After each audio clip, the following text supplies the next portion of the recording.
Assalamualaikum warahmatullahi wabarakatuh. Salam sejahtera bagi kita semua. Yang terhormat, Bapak Catur Nugroho selaku dosen pengampu, serta seluruh rekan-rekan mahasiswa Universitas Siber Asia yang kami banggakan. Nah, pada kesempatan kali ini, izinkan kami dari kelompok program studi PJJ Manajemen untuk mempresentasikan hasil tugas proyek ICT literasi yang telah kita kerjakan sebelumnya. Nah, di sini kami akan mengambil judul Peningkatan ICT Literasi Karyawan KPP Pratama Jember menuju era Industri 5.0, yaitu analisis kebutuhan dan model pelatihan berbasis kompetensi. Nah, sebelum masuk ke inti pembahasan, perkenalkan terlebih dahulu anggota kelompok kami. Yang pertama, saya Imelda Octavia Effendi. Yang kedua, Indra Wiratama. Yang ketiga, Anggi Gabriela Simbala. Yang keempat, Lucia de Jesus Cardoso. Yang kelima, Fatia Aska Anissa.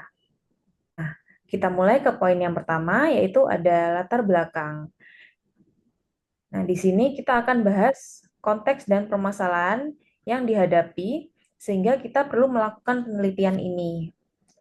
Nah, yang pertama, pergeseran dari sekadar efisiensi menuju keseimbangan teknologi canggih dan nilai kemanusiaan atau industri 5.0. Nah, berfokus pada keberlanjutan atau sustainability, berpusat pada manusia, dan centricity dan ketahanan atau sense. Nah, manusia bukan sekedar tapi mitra kolaboratif dalam inovasi. Tantangan utama bagi SDM adalah kesenjangan kompetensi digital, rendahnya literasi ICT, resistensi terhadap perubahan, dan kurangnya keterampilan mengoperasikan teknologi baru. Solusinya adalah pengembangan SDM berbasis kompetensi digital melalui pelatihan teknis seperti AI, IoT, atau robotik, dan penguatan soft skill seperti berpikir kritis, kolaborasi manusia dan mesin, dan adaptabilitas.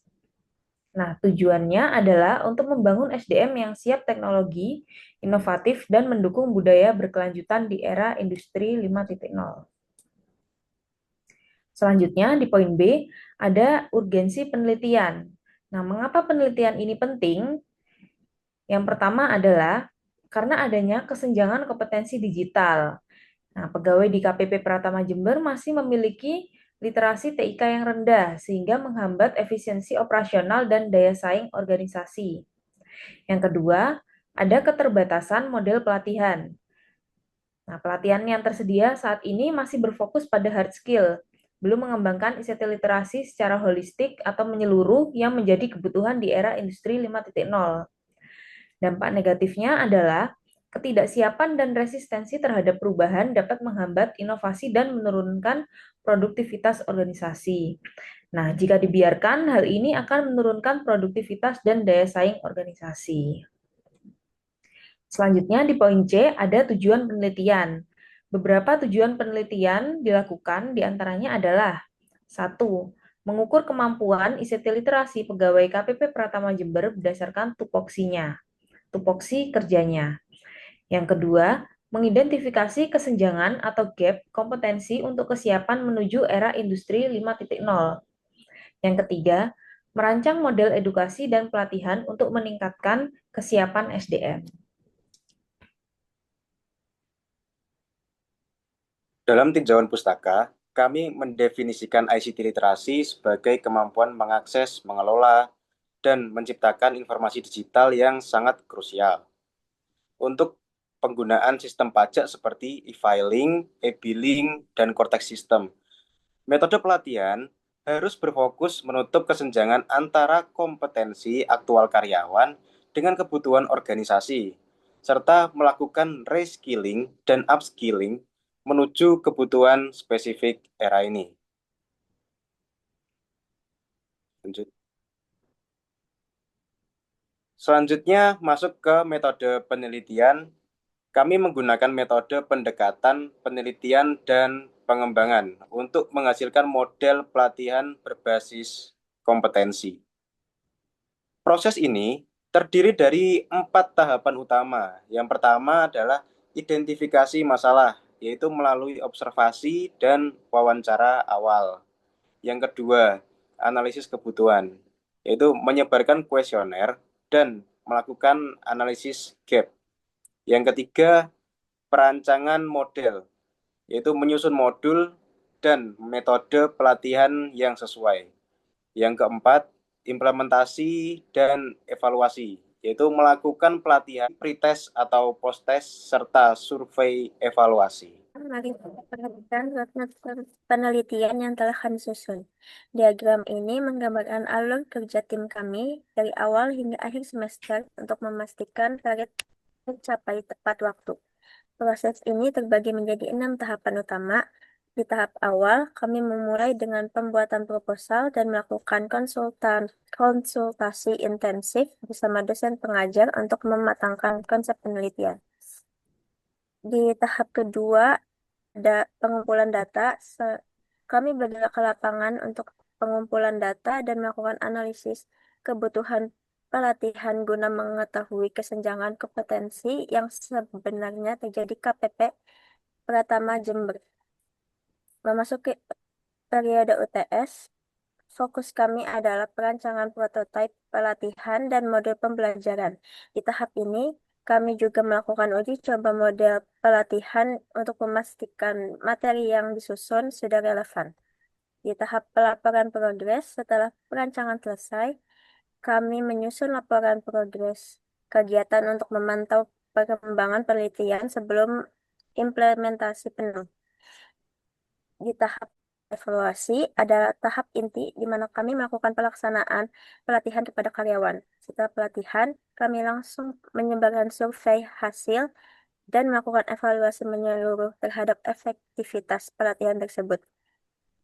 Dan di tahap akhir, sebagai tahap periode UAS, kami akan menyusun laporan hasil penelitian secara lengkap dan melakukan presentasi akhir dari seluruh kegiatan proyek ini. Dengan roadmap ini, kami memastikan setiap tahapan berjalan sistematis dan terukur. Kembali ke diagram alir penelitian, jika roadmap sebelumnya menjelaskan kerangka waktu, diagram ini memvisualisasikan alur teknis pelaksanaan penelitian kami secara mendetail. Proses ini kami bagi menjadi fase 3 utama. Fase analisis dan pengumpulan data atau bagian atas.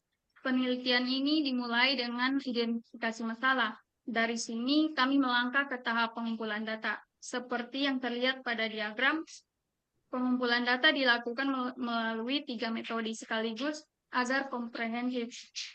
Di sisi kiri kami melakukan observasi lapangan, di sisi kanan kami melakukan wawancara, dan di bagian tengah kami melakukan penyebaran kuesioner. Seluruh data yang terkumpul kemudian masuk ke tahap analisis data. Yang kedua, fase perancangan bagian tengah. Hasil analisis data menjadi dasar untuk menentukan kebutuhan pelatihan. Berdasarkan kebutuhan tersebut, kami mulai menyusun konsep pelatihan. Di tahap ini, ada 4 komponen yang penting yang kami rumuskan. Menetapkan tujuan pelatihan dan menyusun modul pelatihan, serta menentukan metode pelatihan yang tepat dan indikator kompetensi yang ingin dicapai. Fase eksekusi dan evaluasi ke bagian bawah. Setelah konsep matang, kami masuk ke tahap pelaksanaan pelatihan. Agar dampaknya terukur, kami menerapkan sistem pengujian 2 arah. Pretest sebelum materi diberikan dan post-test setelah pelatihan selesai. Hasil dari kedua tes tersebut ditambah dengan survei kepuasan peserta akan diolah dalam tahap evaluasi. Seluruh rangkaian ini bermuara pada penyusunan laporan penelitian dengan output utama berupa peningkatan ICT literasi pegawai hingga proses dinyatakan selesai. Demikian alur sistematis yang kami terapkan untuk menjamin validitas penelitian ini. Pembagian tugas dan output.